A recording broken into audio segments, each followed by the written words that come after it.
In a world where healthcare costs continue to rise, the impact of tobacco use on cancer presents a significant burden on individuals and society. Tobacco use not only takes a toll on individual health but also exacts a heavy financial price. The costs associated with treating tobacco-related cancers are staggering, straining healthcare systems worldwide.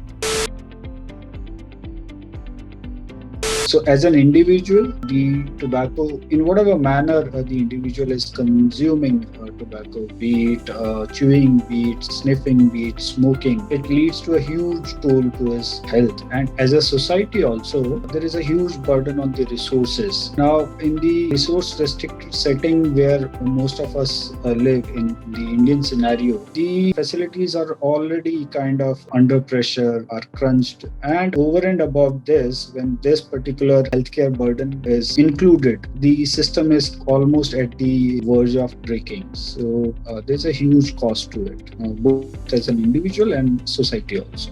According to extensive studies, tobacco-related cancers account for a substantial portion of healthcare expenditure, from the initial diagnosis to ongoing treatments and palliative care. The financial burden is immense. I can name you n number of oncological disorders which do have tobacco as an etiology underlying. So starting from your lip, tongue, oral cavity, so almost all of the head and neck cancers, tobacco is one of the major culprits. Then if you come to lungs, if you come to esophagus, stomach, and even urinary bladder and all, most of these cancers have tobacco as major culprit in causing these particular cancers.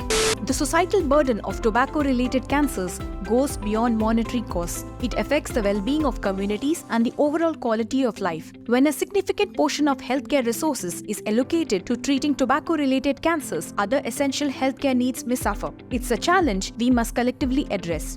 The web has helped us to reach to the masses, conduct webinars. It's not that every individual has to travel a particular distance or to gather at a particular place itself to conduct these awareness talks or seminars. Can definitely go ahead doing these in a rather simpler way of conducting webinars to tell them what are the health hazards related to it. We can also, with due permission from patients who have undergone this huge ordeal and the pain of diagnosis, treatment, and unfortunately at times recurrences, also present them as examples after their due consent, so that people can learn from their sufferings that how it's going to not only affect their financial and social health but physical health also, and how disfigurative these surgeries can be. So I think this negative reinforcement will go into a long extent, and I believe the positive health effects of not smoking are probably known to public since, I don't know, ages or decades. Still we opt for these momentary pleasures.